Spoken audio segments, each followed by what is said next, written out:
Sú akurát 3 hodiny ráno a ja vyrážam na menší solo trip do Polska. Tylko jedno w głowie mam, koksu 5 gram. Tak ešte nie je ani 6 a už som v Bratislave. Idem asi pomaly autobusom na letisko. Kiedy skończy się ten stan, gdy już nie będę sam. Kontrola úplne v pohode, aj keď tu bolo celkom viac ľudí, ale pohodka, mám čas, tak je čas zatiaľ na svačinu.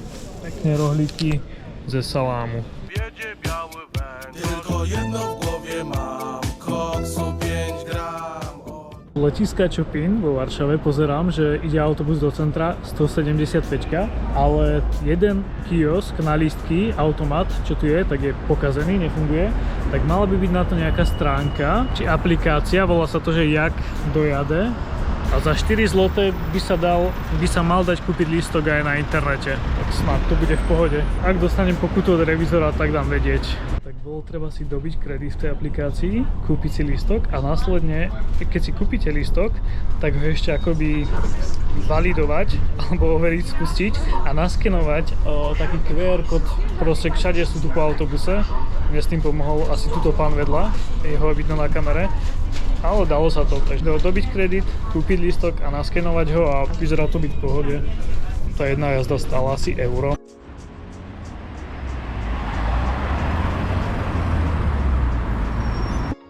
Tak by som prišiel tuto do úplného centra, asi centra k Múzeu kultúry a vedy, tá najkrajšia budova, čo je tuto za mnou. A dosť sa mi páči, tie mrakodrapy ako vynikajú pekne s tou starodávnou budovou. Paráda. Zatiaľ Varšava pôsobí dosť v pohode. Ešte mi dnes vyšlo aj počasie. Ja som si ani tak moc nepozeral, že čo vo Varšave robiť. Viem iba tú jednu budovu, to Múzeum vedy a kultúry, ktorú úplne poznám, lebo to je ikona Varšavy, aspoň za mňa. Tá bola pekná, iba zistím, či sa tam dá ísť dovnútra, hore na rooftop, alebo tak pozrieť. A som zvedavý, no. Asi niekde pozriem na internetoch, že čo také tu ešte vidieť. Teraz idem smerom kdesi ku rieke. Tam by mohla byť nejaká pekná promenáda. A ešte si aj pozriem, že aká rieka tu vlastne preteká.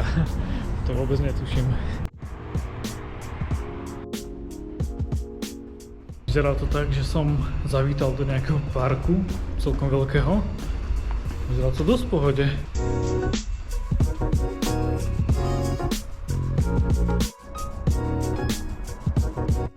Tuto pozerám, že dať si nejakú plavbu loďou by tiež nemuselo byť vôbec zlé.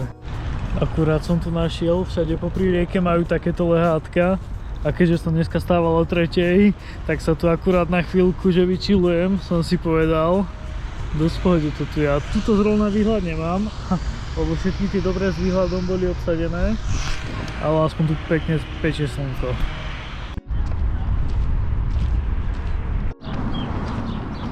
Akurát idem okolo nejakého jazierka, maličkého a vidím to tak, že idem prihodiť asi nejakú kávu, čo najbližšie. Akurát som tu bol v kaviarni Kafka, sadol by som si tam, ale bolo tam úplne plné a keď som videl, čo všetkým tam nosili na tie stoly, tak akože pochopil som, prečo bolo plné, fakt to vyzeralo dobre.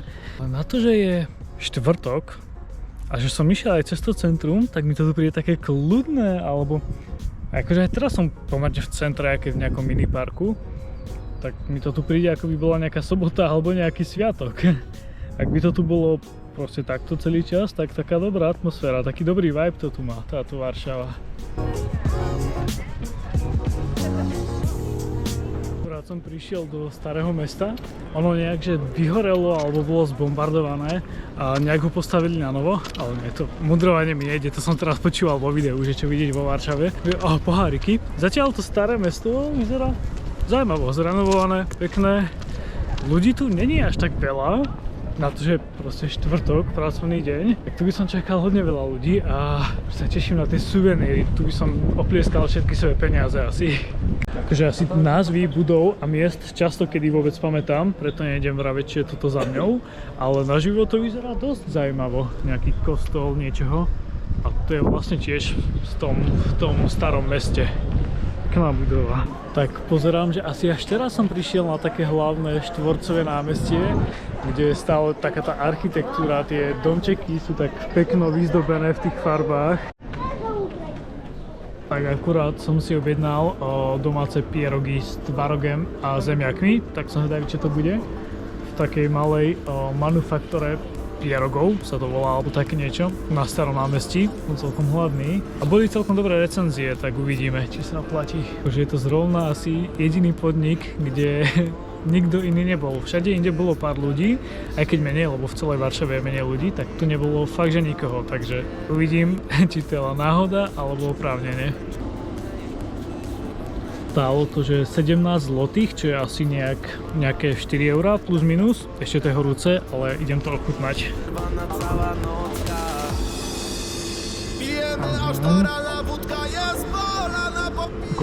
Chutí to dosť v pohode.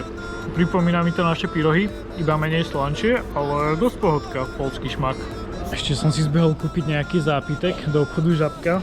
Sám seba som prekvapil, že to není pivo, ale ešte mi príde, teda není doskoro, vždy je dobrý čas na pivo. Ale ešte sa budem dneska presúvať trošku na sever, takže pivec si dám až o niečo neskôr. Taký pravý poľský. Pekne vyzerá toto námestíčko.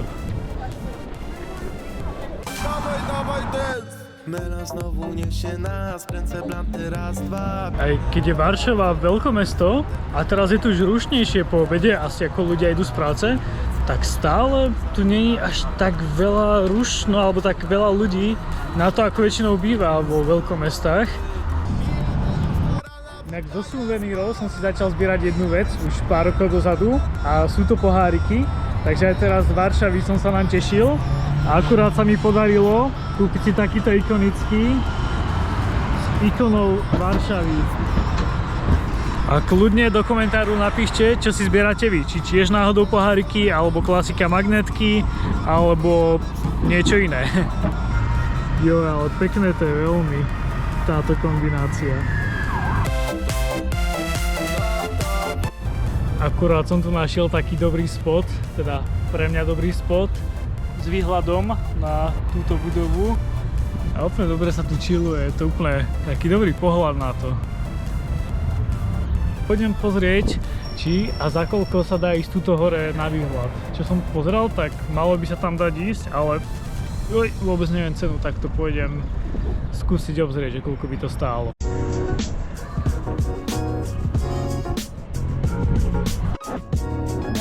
Tak už mám aj lístok a stojím v rade a lístok stál necelých 8 €, takže ten príde dosť v pohode a je to na 30. poschodí. Takže už iba vyčkať radu a som zvedavý na výhľad. To bola rýchlosť na to 30. poschodie, až mi v ušoch zaláhlo. Au. Rozmýšľam kam teraz.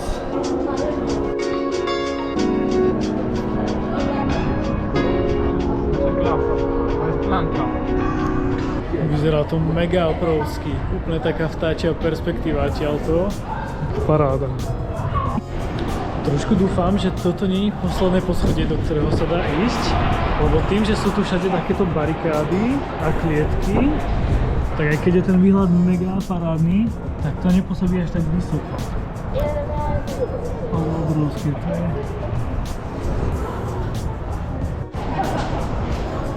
Akože strhlo mi to z účtu 7,20, takže úplná ponuka, vybavené, šiel by som znovu, len škoda, že je tu okolo proste človeka viacej múrov, tuto všade v pozadí, ako reálne miesto na výhľad. A aj ten výhľad je úplne zaklietkovaný, plus všade tam majú tie zámočky, takže to nie je taký pekný čistý výhľad, ale takto by výhľadky nemuseli vyzerať, ale aspoň to je lacné. Chceš si natočiť výhľad a nič iné nevidíš, iba tieto krásne zámočky, takže shoutout. Obrovský, že toto tu povolia. Dobre, tak tá budova je definitívne zvonku krajšia. Akože ten výhľad je v pohode, ale iba som čakal od toho trochu viacej. Ale 7 € je 7 €, tak pohoda. Nie, ale málo kedy sa mi stane, vlastne sa mi to ešte asi nestalo, že by som išiel niekde na výhľad a povedal som si, že no, čakal som lepšie. Ale to fakt iba skrz to, ako to bolo riešené, že tam bolo strašne veľa tých múrov, aj železa a tých zámkov a aspoň to bolo 360 stupňové, že sa dalo poprechádzať. Ale nič to nemení na tom, že tá budova za mňa je takto parádna. No, nie, aby som si dal normálne pivo v Poľsku. Pánko si musel jebnúť croissant a cappuccino. Som cítil, že potrebujem kávu a dať čo sladké hodiť do papule. Mne sa ešte zapáčilo to staré mesto, tak som sa tam išiel ešte prejsť. Teraz na podvečer. Ešte mi napadlo, že keď mám čas, tak sa prejdem aspoň po jednom moste ponad rieku Wisla, som si to pozeral. Ja som si to pamätal, normálne na geografii som sa to učil, ale akože vypadlo mi to iba, keď som si to potom prečítal, tak mi to bolo povedomé.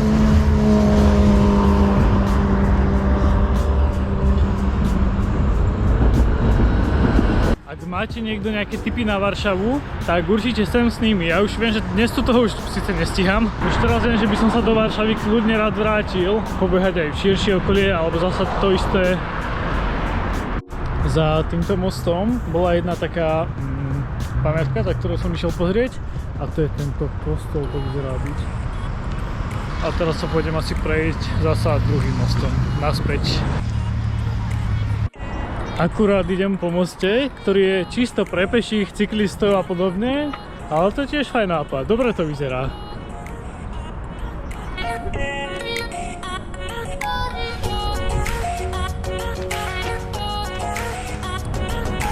Akurát idem pomerne náhodne okolo sochy Nikola Kopernika. On tu spravil niečo s nejakým muzeom a vedou.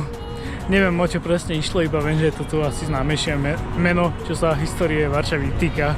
Možno si to niekedy pozriem, o čo išlo. Ja už som opäť pri Paláci kultúry a vedy, ale teraz pretože tuto je železničná stanica hneď za touto budovou. A ja pokračujem na sever, do Gdansku. Nájdem ešte nejaký obchod, nejaké šmaky do vlaku zobrať. Sú vlakom vzdialené asi len 2,5 hodiny. Pekný deň vo Varšave. Volám, ja som stihol všetko takéto zaujímavé, aspoň vonku. Tak dosť pohoda, ide odtiaľ ten RegioJet a asi aj ostatné vlaky, ak tu nie je iná stanica. A veľká výhoda je, že tu je hneď Biedronka, takže si hneď môžem ísť rovno nakúpiť, dať voda, šalát, žeropy. Dobre.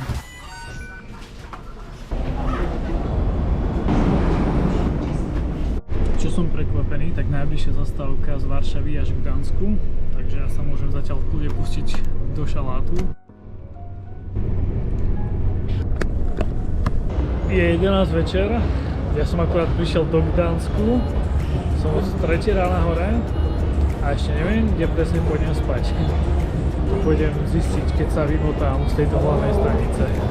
Ale inak cesta vlakom Varšava-Gdansk úplne pohode, aj RegioJet bol dosť prázdny, 2,5 hodiny plus minus to trvalo, takže dosť pohodka. Kokos, tu je ale zima, s tým som trochu nepočítal. Viem, že som kúsok severnejšie, ale toto som nečakal. Toto som trošku podcenil po dlhej dobe. Že pozrieť si počasie, aké bude tam, kam idem. Akurát sa prechádzam a tuto vidím takú budovu, že hostel. Tak to asi skontrolujem a spýtam sa, za koľko by sa dalo prespať. Akože nie, že by neexistoval booking, ale to by bolo moc jednoduché. Idem niečo zistiť. No, zistil som, že recepcia bola iba do 8 večera. Hopla. Tu akurát idem okolo baziliky, vyzerá to dosť veľké. Keď je štvrtok, to je taký malý piatok a nikde nikoho a to som v podstate v centre. Pekne, neviem, či fakt nie je nejaký sviatok v Poľsku alebo čo. Tak reku, že pozriem nejaké hostely a hneď druhý, nejakých 12 € alebo koľko na noc, idem zuby umyť a spať. Kochana, kocham cię, ja ciebie chcę więcej, o tobie marzę śnie. No, tak to nejak vyzeral ten hostel. Je 12 postelí, ale našťastie tam nebolo moc ľudí. Neviem, či sme neboli na izbe 2 alebo 3, takže pohoda, to sa dalo na tých pár hodín. Wódkę piję z kolą, kokaina w nosie, lecimy w samolocie, palimy grube lolo. Wódkę piję z kolą, kokaina w nosie. Teraz som vlastne v starom meste, v Gdansku, a tie domčeky za mňou, to vyzerá strašne dobre. Úplne by sa mi páčilo toto vidieť aj v takom slnečnom dni, že či tie farby ešte viacej vyniknú.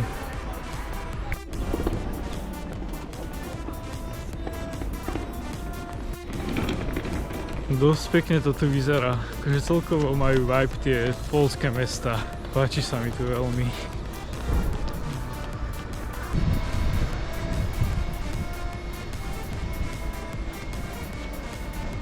Celý Gdansk vyzerá trochu ako Benátky. To centrum je hneď tuto pri rieke, či mori, skôr kanály. Vyzerá to dosť dobre. Aj dosť veľké lode sú tu, gondoly tu asi nebudú, ale mohli by tu nejaké hodiť. Akurát som si všimol, že tuto majú taký ten vysutý most, jak poznáme asi z filmov, teda aspoň ja, že sa im tuto zdvihne, keď idú lode. Ak už som to aj videl, tak som to prehľadol, lebo som si to nevedomil. Pekne, akože má to ten Gdansk úplný potenciál na takú letnú dovolenku cez leto, keď vyjde počasie. Ja teraz páči, aký je rozdiel s počasím, že vo Varšave aj všade inde už teplúčko. Tuto ty kokos pocitovo 0 stupňov. Akože toto mesto je iba také čisto na prechádzanie sa, ako každé mesto, ale také, že netreba ani GPS-ku, iba človek príde do toho centra, iba sa prechádza pomedzi tie kanály a buď je to ešte staré mesto, prístavy alebo nejaké rôzne budovy, ale pôsobí to tu dosť fajn. Akurát som hľadal kaviareň dlho a našiel som nejakú na starom námestí kaviareň len. Vyzerá to dosť v pohode. Strašne veľa obrázkov tu je. Pekné to je, či sa mi to. Vyzerá to dosť v pohode. Ale stalo to, že 10 €. No, teraz reálne moc neviem, ktorým smerom idem. Iba idem že von z mesta, smerom na pláž. Ale to je až 2 hodiny peši. To už vyzerá byť tak dosť priemyselné. Toto tu vyzerá ako nejaké náhradné diely na lode, alebo tak. Sranda, že sa tu môže hocikto ísť prejsť. Ja som dúfal. Akurát chcem ísť kde si pozrieť na pláž električkou a zase, že idem si kúpiť lístok a majú tu aj QR kód, na ktorý sa dá kliknúť, ale hneď keď si to dám do angličtiny, tak tá stránka vyzerá nejak takto a vlastne ani sa to nepreložilo. Škoda, no, to by mohli mať normálne porešené, lebo nie je to ani automat na lístky, ani nič. A škoda, že to nemajú prepojené celé Poľsko, to jednou aplikáciou, ktorú som si stiahol vo Varšave a dobil kredit, takže snáď sa to bude dať kúpiť v tej električke. Asi to mám. No teraz som rád, že som si to natáčal na videjko, lebo nestrhlo mi to reálne žiadne peniaze zatiaľ, ale ukázalo mi, že to prešlo, ale nemal o tom žiaden doklad ani potvrdenie, takže mám to aspoň na videu. No, asi tu bude pohoda. Aj pekne, tak už som skoro pri pláži. Potom z mesta je to električkou číslo 3, úplne až na konečnú a lístok stal asi eurko.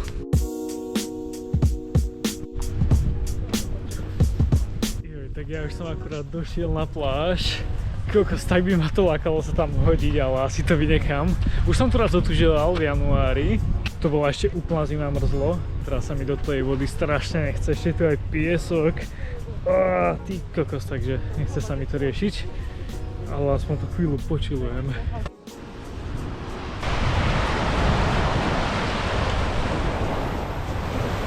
Dosť pohoda. Toto v tom Gdansku majú super, že hneď za mestom majú takúto pláž. Tak celkovo teda Poliaci. Takže vychytať tu v lete také tie fakt teplé dni, to je luxus. Sem by som isto rád išiel aj cez leto niekedy. Zatiaľ som tu bol v úplnej zime, teraz na jar, keď nie je moc teplejšie, takže ešte aj v lete sa sem treba niekedy vrátiť.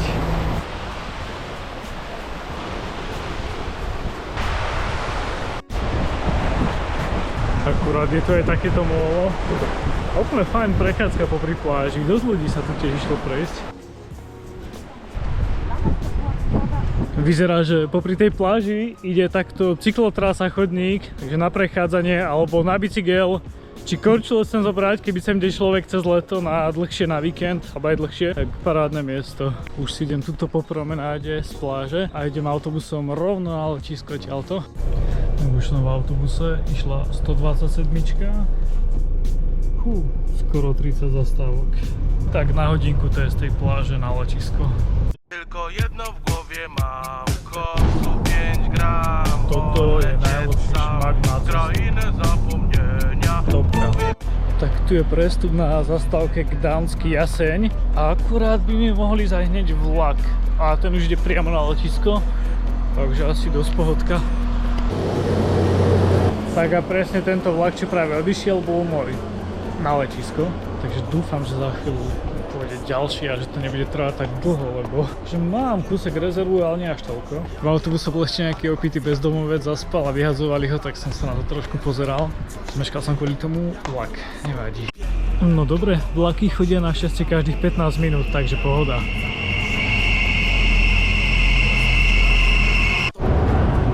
Tak už som v Gdansku na letisku, idem pomaly prejsť cez kontrolu a pozrieť, keď to letí, no snad to nebude meškať. Ja keď som sa rozhodoval, či pôjdem na tento výlet, tak vlastne kvôli tomu, že naspäť letím do Popradu a na tom letisku som ešte nebol, takže ja ako cestovateľ chcem isto vyskúšať ďalšie letiska na Slovensku a hlavne letím ešte po svetle, takže nejaký ten výhľad na Tatry som zvedavý, taký vyhliadkový let. Security check hotovo a teraz mám tak 2 hodiny času. Do Popradu to letí z 15. gateu a to som ešte chcel, mne to úplne náhodne prihodilo po asi úplne dlhom čase, fakt dlhom čase, že miesto pri okne, keď som presne chcel ten výhľad na Tatry, takže super, to som vlastne rád, že to stihnem, lebo doteraz som fakt vždycky bol v guličke alebo v strede, že konečne okno. Tak poďme do Popradu.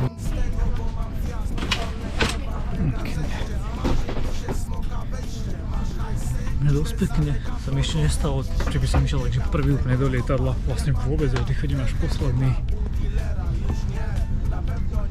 Chyba śmierć rozkłada mnie, nikt nie przepchnę. Mam deszcze, kurwa mać, ile jeszcze będzie trwał ten stan. Śni mi się koksuwan i Harry Gram. Tak dla smaku, chcę się wozić w Cadillacu. Myślami po znajomych biegam, lecz każde... To lietadlo je väčšie ako letisko, aspoň na prvý pohľad. Jo, ale pekné to tu je a tak krásne by bolo vidieť odtiaľ to už len Lomnicu a tam lyžiarske stredisko, keď nie je pod mrakom. Dobre tu vyzerá, sice menšie, ale dobre vyzerá to letisko. Tak presne tam, keby nie som mraky nad tým lietadlom, by to bol mega výhľad na tie Tatry, ale nevadí, zase na budúce.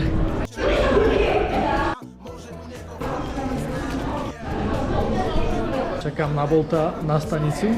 A super, výlet za mňou, som dosť spokojný, že som išiel aj sem na Poprad letisko, úplne maličké to tu je. Je to jediné lietadlo, čo sem priletelo teraz, aj priletí už na dnes. Parádny výlet zo Bratislavy do Varšavy, z Varšavy do Gdansku, z Gdansku do Popradu a teraz už len vlakom do Považskej. To boli 2 dni a videl som zase kus sveta. No som vravel hneď pani taxikárke Kamile, že teda keď sa pýtala, že odkiaľ idem z Gdansku a takto a že som sa hlavne tešil na to letisko Poprad celkovo, že to bol úplný hlavný bod programu, ale že tešil som sa, že bude mať ten vyhliadkový let ponad Tatry, ale zrovna bolo úplne pod mrakom a nebolo nič vidieť a ona hneď, že však ale to len teraz, že celý deň bolo úplne krásne. No celkovo, že doteraz boli úplne krásne tie Tatry, ale že sa tam akorát rozpršalo, zamračilo sa a takže nevadí, no. Tatry na budúce.